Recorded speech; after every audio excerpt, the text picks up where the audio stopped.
कहानी की शुरुआत में हम केट को देखते हैं। केट के पति का नाम जॉन है। केट अभी प्रेग्नेंट है। वो 2 बच्चों को जन्म दे चुकी है और आज वो तीसरे बच्चे को जन्म देने वाली है। इसलिए जॉन उसे डिलीवरी के लिए हॉस्पिटल में ले आता है। लेकिन हॉस्पिटल में केट को पता चलता है कि उसका बच्चा उसके पेट में ही मर चुका है। यहाँ कहानी कुछ दिन आगे बढ़ जाती है और हम देखते हैं कि तीसरे बच्चे की मौत के बाद केट पूरी तरह से टूट चुकी है। वो बहुत उदास रहती है। वो अपने तीसरे बच्चे से बहुत प्यार करती थी, इसलिए उसके मरने के बाद वो अल्कोहलिक बन जाती है। केट की बेटी का नाम मैक्स है। मैक्स ना ही बोल सकती है और ना ही वो सुन सकती है, इसलिए केट उसके साथ इशारों में बात करती है। केट का एक बेटा है जिसका नाम डैनियल है।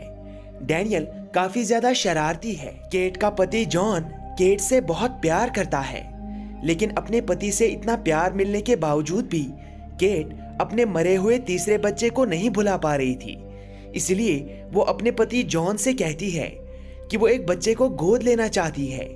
जॉन भी इसके लिए तैयार हो जाता है और अगले दिन दोनों पति पत्नी एक ऑर्फनेज में आते हैं, जहां पर जॉन को एक छोटी लड़की दिखती है जो बहुत खूबसूरत पेंटिंग बना रही थी। जॉन उस लड़की के पास जाता है। वो लड़की उसे अपना नाम एस्थर बताती है। जॉन को वो लड़की बहुत पसंद आती है।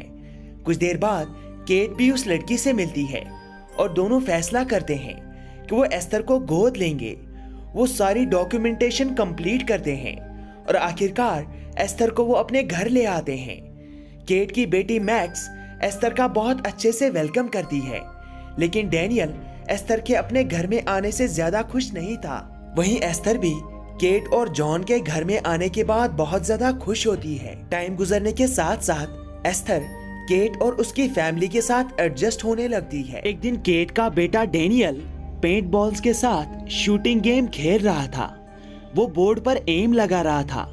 तभी उस बोर्ड पर एक कबूतर बैठ जाता है। गलती से एक पेंट बॉल उस कबूतर को भी लग जाता है, जिस वजह से वो कबूतर जख्मी हो जाता है।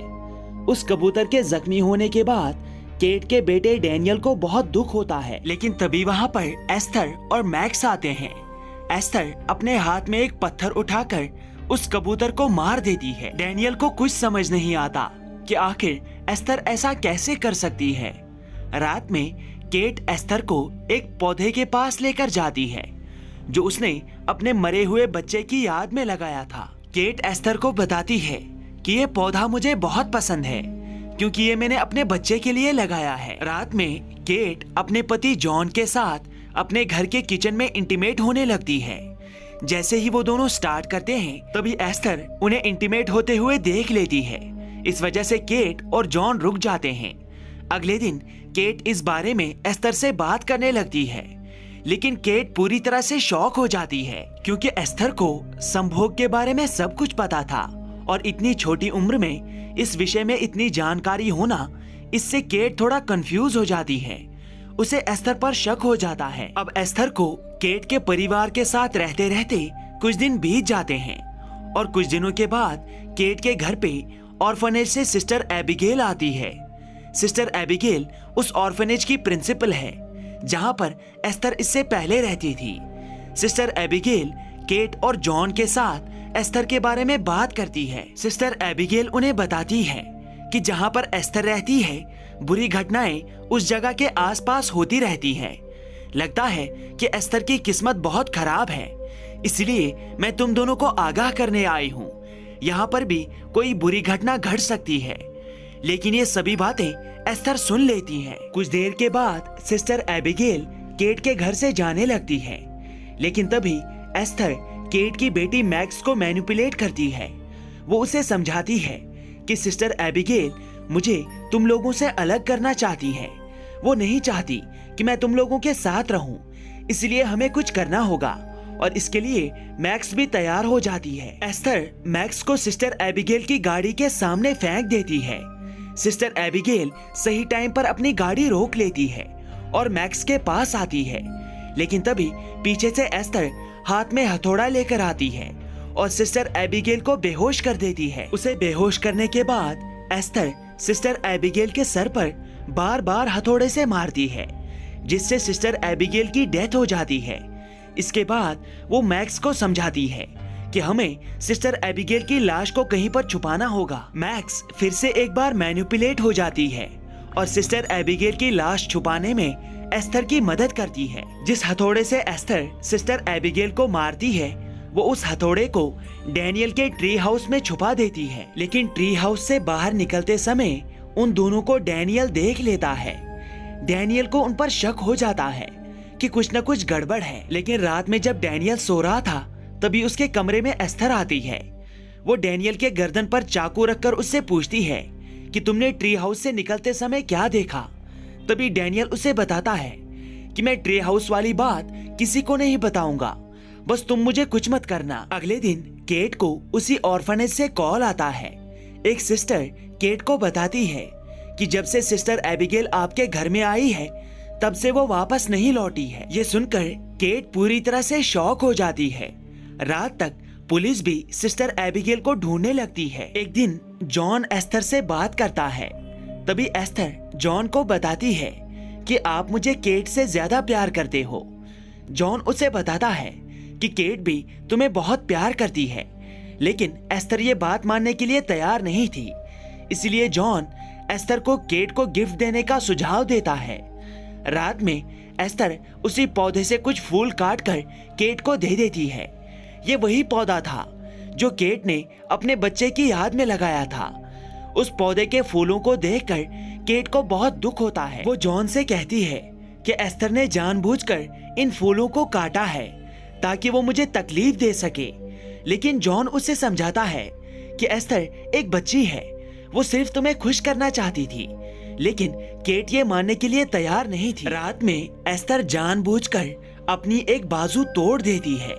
वो खुद को चोट पहुंचाती है ताकि जॉन ज्यादा से ज्यादा देर तक उसके पास रह सके। और साथ ही वो अपनी बाजू टूटने का इल्जाम भी केट के सर पर डाल देती है, क्योंकि जब उसने केट को वो फूल गिफ्ट में दिए थे, तब केट ने उसे धक्का मारा था। वो ऐसा प्रिटेंड करती है कि जैसे केट के धक्के की वजह से उसकी बाजू टूटी है।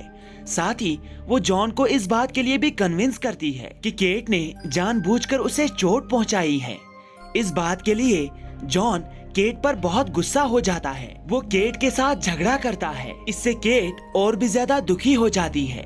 वो रात में ही एक बार में चली जाती है जहाँ से वो वाइन खरीदती है। लेकिन वो उस वाइन को नहीं पी पाती, क्योंकि अपने बच्चे की मौत के बाद वो एक अल्कोहल एडिक्ट बन गई थी और बहुत मुश्किल से उसने अल्कोहल को छोड़ा था। अगले दिन केट एस्थर और अपने बेटे डैनियल को उनके स्कूल में ड्रॉप करती है, जबकि उसकी छोटी बेटी मैक्स गाड़ी में ही होती है। तभी एस्थर गाड़ी के पास आती है और गाड़ी को न्यूट्रल में डाल देती है, जिससे मैक्स की जान खतरे में पड़ जाती है। खुशकिस्मती से उसे इस हादसे में कोई चोट नहीं पहुंचती। केट इस बारे में जॉन से बात करती है कि एस्थर की वजह से उसके बच्चों की जान खतरे में है। लेकिन जॉन को घर में वही वाइन बोतल्स मिली थी जो केट ने खरीदी थी। वो केट पर इल्जाम लगाता है कि तुमने वाइन पीना फिर से शुरू किया है, इसलिए तुम्हें ऐसा लग रहा है। केट जॉन को इस बात के लिए कन्विंस करने की बहुत कोशिश करती है, लेकिन एस्थर ने बहुत चालाकी से जॉन को अच्छे से मैनिपुलेट करके रखा था। वो केट की बात नहीं सुनता, उल्टा वो केट को धमकी देता है कि तुम्हें शराब को छोड़ने के लिए फिर से रिहैब जाना पड़ेगा, और अगर तुमने ऐसा नहीं किया तो मैं अपने बच्चों को लेकर तुम्हें छोड़कर चला जाऊंगा। वहीं एक रात डैनियल अपनी बहन मैक्स से बात करता है कि उस दिन वो ट्री हाउस में क्या कर रहे थे। तभी मैक्स उसे पेंटिंग्स के द्वारा बताती है कि किस तरह एस्थर ने सिस्टर एबिगेल को मारकर वो हथौड़ा उसी के ट्री हाउस में छुपा दिया था। लेकिन डैनियल की ये बातें बाहर से एस्थर सुन रही थी। अगले दिन केट एस्थर के कमरे में जाकर एस्थर के सामान की तलाशी लेती है, जहाँ पर उसे एक बाइबल मिलती है जिसके पीछे सान इंस्टीट्यूट लिखा था। केट उस इंस्टीट्यूट के बारे में ऑनलाइन रिसर्च करती है। तभी उसे पता चलता है कि सान इंस्टीट्यूट एक ऑर्फनेज नहीं बल्कि एक मेंटल हॉस्पिटल है। उसी टाइम पर डैनियल भी अपने ट्री हाउस में चला जाता है। वो अपने ट्री हाउस की तलाशी लेता है। वहाँ पर उसे कुछ भी सामान नहीं मिलता, लेकिन तभी वहाँ पर एस्थर आ जाती है। एस्थर उसे वो हथौड़ा दिखाती है। एस्थर अपने साथ मैक्स की वो पेंटिंग्स भी लाई थी जिनके जरिए मैक्स ने डैनियल को बताया था कि किस तरह एस्थर ने सिस्टर एबिगेल को मार दिया था। वो उन पेंटिंग्स को वहीं पर जला देती है, जिस वजह से ट्री हाउस में आग लग जाती है और डैनियल वहीं पर फंस जाता है। डैनियल ट्री हाउस के ऊपर चढ़ जाता है। आग की वजह से वो ट्री हाउस टूट जाता है और डैनियल वहां से नीचे गिर जाता है, जिससे वो बहुत ज्यादा जख्मी हो जाता है। एस्थर डैनियल को भी उसी कबूतर की तरह एक पत्थर की मदद से मारने वाली थी, लेकिन सही टाइम पर वहां पर मैक्स पहुंच जाती है। वो डैनियल की जान बचाती है और तभी वहां पर केट भी आ जाती है। वो जल्दी से डैनियल को हॉस्पिटल ले जाती है, जहां पर डॉक्टर उन्हें बताता है कि डैनियल की हालत बहुत खराब है। हॉस्पिटल में भी केट जॉन को कन्विंस करने की कोशिश करती है कि डैनियल की यह हालत एस्थर की वजह से है, लेकिन जॉन उसकी बात पर जरा भी यकीन नहीं करता। उसे लग रहा था कि उसका बेटा इस हालत में उसकी किस्मत की वजह से है। वहीं हम हॉस्पिटल में एस्थर को देखते हैं। एस्थर को समझ आ चुका था कि अगर डैनियल की जान बच गई तो उसकी सच्चाई सबके सामने आ जाएगी। इसलिए वो डैनियल के कमरे में आती है और तकिए की मदद से उसकी जान लेने की कोशिश करती है। वो डैनियल को अनकॉन्शियस कर देती है। डैनियल के अनकॉन्शियस होने के बाद एस्थर काफी ज्यादा खुश हो जाती है और वो वहां से चली जाती है, लेकिन तभी डॉक्टर्स डैनियल के कमरे में आते हैं। वो उसे फिर से रिवाइव करते हैं। उसकी जान बच जाती है, लेकिन केट को समझ आ जाता है कि डैनियल की यह हालत एस्थर की वजह से है। इसीलिए वो एस्थर के पास आकर उसे थप्पड़ मारती है। वो बहुत ज्यादा वायलेंट हो जाती है। हॉस्पिटल का स्टाफ केट को शांत करने के लिए उसे एक इंजेक्शन देते हैं, जिससे केट बेहोश हो जाती है। वो शांत हो जाती है। वहीं जॉन केट के पास आता है और केट को बताता है कि मैं मैक्स और एस्थर को लेकर घर जा रहा हूँ। वो अपने घर पे आ जाता है और मैक्स को उसके कमरे में सुला देता है। मैक्स के सोने के बाद जॉन अपने रूम में बैठकर ड्रिंक करने लगता है। उसे थोड़ा नशा चढ़ जाता है और तभी एस्थर उसके पास आती है। उसने बहुत छोटे छोटे कपड़े पहने थे। वो जॉन को उसके साथ संभोग करने के लिए प्रवोक करती है, लेकिन जॉन उसे रोक लेता है। वो उसे डांटता है। इस बात से एस्थर को बहुत गुस्सा आता है। वहीं हॉस्पिटल में केट को सान इंस्टीट्यूट से एक कॉल आता है। केट के साथ उस इंस्टीट्यूट से डॉक्टर वरावा बात करता है और वो केट को एक ऐसा राज बताता है जिससे आपके पैरों तले जमीन खिसक जाएगी। डॉक्टर वरावा केट को बताता है कि उनके घर में जो लड़की रह रही है, ना ही वो छोटी है और ना ही उसका नाम एस्थर है, बल्कि उसका नाम लीना है और उसकी उम्र 33 साल है। एक हार्मोनल डिसऑर्डर की वजह से फिजिकली उसकी ग्रोथ नहीं हुई है, इसलिए वो एक ऑर्फन बनकर लोगों के घर में रहती है और बाद में उस घर के सभी मेंबर्स को मार देती है। वो एक मेंटल पेशेंट है जो हमारे हॉस्पिटल में काफी सालों के लिए कैद थी, लेकिन वो बहुत ज्यादा वायलेंट है। ये सच्चाई सुनने के बाद केट पूरी तरह से शॉक हो जाती है। वो जल्दी से हॉस्पिटल से निकलकर अपने घर की तरफ चली जाती है। वहीं उसके घर पर एस्थर भी अब अपने असली रूप यानी लीना वाले रूप में आ जाती है। वो दिखने में बहुत ज्यादा डरावनी लग रही थी। उसे बहुत गुस्सा आया हुआ था क्योंकि जॉन उसके साथ इंटीमेट नहीं हुआ था। लीना जॉन पर बार बार एक चाकू से वार करती है, जिस वजह से जॉन की वहीं पर डेथ हो जाती है। इसके बाद लीना मैक्स को मारने के लिए उसके पीछे पड़ जाती है। तब तक केट भी अपने घर पर पहुंच जाती है और घर के अंदर आते ही उसे मरा हुआ जॉन जमीन पर पड़ा हुआ मिलता है। जॉन की मौत की वजह से केट पूरी तरह से टूट जाती है। वो रोने लगती है। वो अपने घर में एस्थर यानी लीना को ढूंढने लगती है। लीना उस पर गोली चलाती है। खुशकिस्मती से ये गोली केट की बाजू में लग जाती है। उसे ज्यादा चोट नहीं लगती। अभी भी लीना केट को उस घर में ढूंढ रही थी। केट को ढूंढते ढूंढते लीना मैक्स के पास पहुंच जाती है। केट खुद ग्रीन हाउस के ऊपर छुपी हुई थी। वो लीना को मैक्स के पास पहुंचते हुए देख लेती है। लीना मैक्स पर गोलियां चलाती है।